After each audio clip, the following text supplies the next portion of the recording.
بسم اللہ الرحمن الرحیم۔ السلام علیکم معزز طلباء کرام، آپ سب کیسے ہیں؟ آج ہم مؤطا امام محمد کے سبق نمبر 281 کو پڑھیں گے۔ آج کے ہمارے سبق کا عنوان ہے فقہائے احناف کا مسلک۔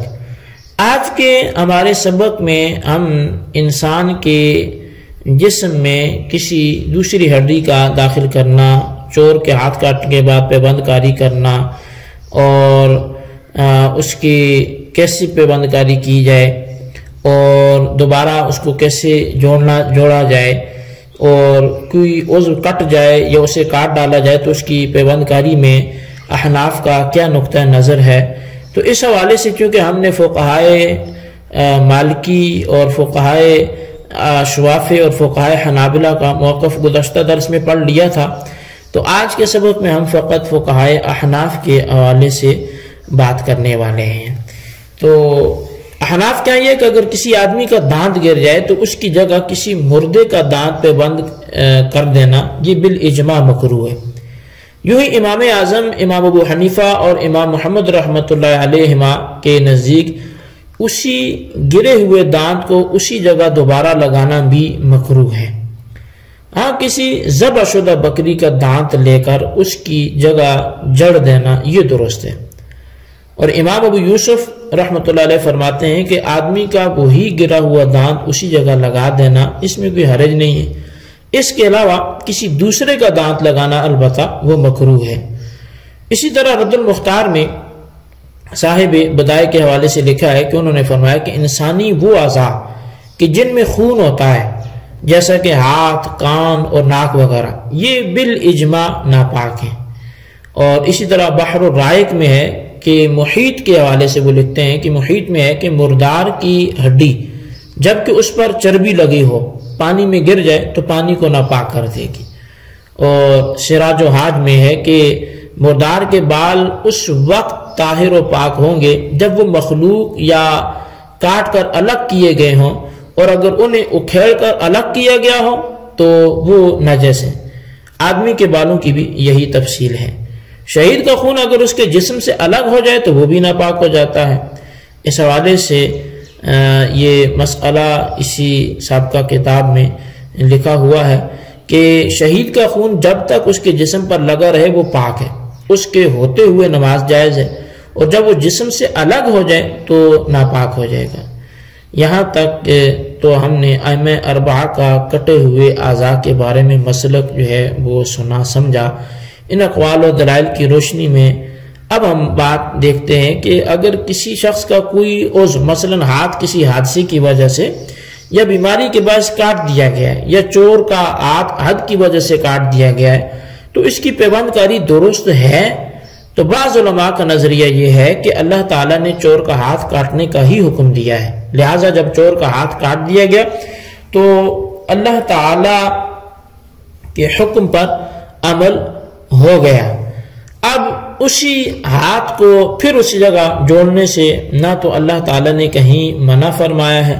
اور نہ ہی رسول کریم صلی اللہ علیہ وسلم سے اس کی ممانعت کہیں وارد ہے، لہٰذا دوبارہ ہاتھ جوڑ دینا ازرو شرع یہ ممنوع نہیں ہوگا۔ دوسری بات یہ کہ حدود شرعیہ صرف زجر و توبیخ کے لیے ہوتی ہیں تاکہ دوسروں کو اس بات پر تنبیہ ہو جائے اور دوسرے اس سے سمجھ جائیں اور وہ سنبھل جائیں اور ان کو ایک سبق جو ہے وہ حاصل ہو جائے۔ تو ان کا اصل مقصد یہی ہے، اعضاء کا ضائع کرنا یہ تو اصل مقصد اس کا نہیں ہے۔ لہذا اگر عوام کی عبرت کے لیے سر عام کسی چور کا ہاتھ کاٹ دیا گیا تو مقصد تو حاصل ہو گیا۔ اب اسی ہاتھ کو اگر بعد میں جوڑ دیا جائے تو اس سے جائز ہونا چاہیے۔ اور سنن ابی داؤد جلد 2 میں یہ بات حضرت فضالہ بن عبید سے ایک روایت میں مذکور ہے کہ جسے چور کے کٹے ہوئے ہاتھ کو جوڑنے کی نفی میں بطور دلیل پیش کیا جاتا ہے، اس میں ایسی کوئی دلیل نہیں ہے۔ روایت کیوں ہے کہ نبی علیہ السلام نے چور کا کٹا ہوا ہاتھ اس کے گلے میں لٹکانے کا حکم دیا۔ اس روایت میں پہلی بات تو یہ ہے کہ اس کا ایک راوی حجاج ابن ارطاب بالاتفاق یہ ضعیف ہے، اور دوسری بات یہ کہ بے اتفاق کے فقہا چور کا کٹا ہوا ہاتھ اس کے گلے میں لٹکانا یہ تو محض مستحب ہے، فرض اور واجب نہیں ہے۔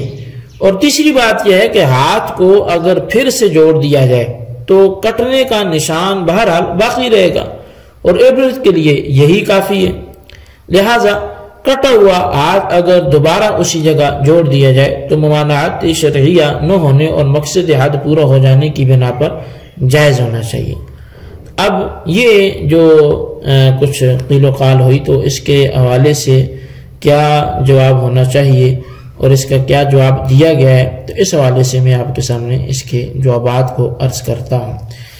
پہلی بات یہ ہے کہ یہ جو مسئلہ زیر بحث ہے، اس میں جب ہم نے غور کیا تو حقیقت حال یہ نظر آئی کہ چور کے ہاتھ کاٹنے کا مقصد صرف وہی نہیں ہے جو بعض علماء نے بیان کیا، یعنی دوسروں کے لیے عبرت و نصیحت ہونا، بلکہ اس کے ساتھ چور کو چوری کی سزا دینا اور آلہ چوری کو ختم کرنا ہے، اور چوری کی صلاحیت کو بالکل ختم کرنا یا کم کر دینا بھی ہاتھ کاٹنے کی سزا کے اغراض و مقاصد میں سے ہے۔ اگر صرف عبرت اور نصیحت عوام مقصود ہوتی تو اس کے لیے ہاتھ کے علاوہ کوئی اور عضو مثلا کان نہ کاٹ دیے جاتے، یہ سزا بھی تھی اور عبرت کا سامان بھی۔ اور یہ ضروری نہیں ہے کہ عبرت کے لیے جس عضو سے گناہ سرزد ہو اسی کو کاٹ کر پھینک دیا جائے۔ زبان سے جب کسی کو زنا کی تہمت لگائی جاتی ہے تو زبان کاٹنے کے بجائے تہمت لگانے والے کے جسم پر کوڑے برسائے جاتے ہیں۔ شراب منہ سے پی جاتی ہے لیکن سزا منہ کے بجائے بقیہ جسم پر کوڑے لگا کر دی جاتی ہے۔ شادی شدہ زانی کو رجم یا غیر شادی شدہ کو 100 کوڑوں کی سزا اسی زمرے میں آتی ہے۔ لہٰذا چوری کے جرم میں اگر صرف سزا دینا اور عبرت گیری مقصود ہوتی تو یہاں بھی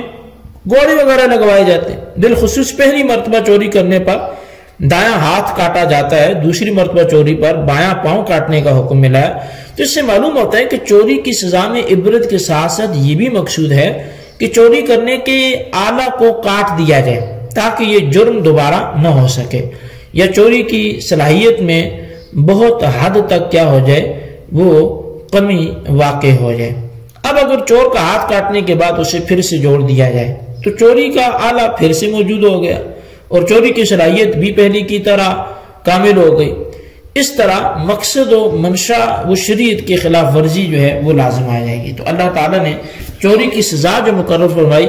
وہ اس سے چوری کی صلاحیت کم اور ختم کرنا چاہتا ہے، اور جوڑنے کے قائلین چور کی صلاحیت کو پھر سے بحال کرنے کے در پہ ہیں۔ تو چوری کی سزا کے بارے میں قرآن کریم میں جو فرمایا گیا وہ یہ آیت کریمہ ہے کہ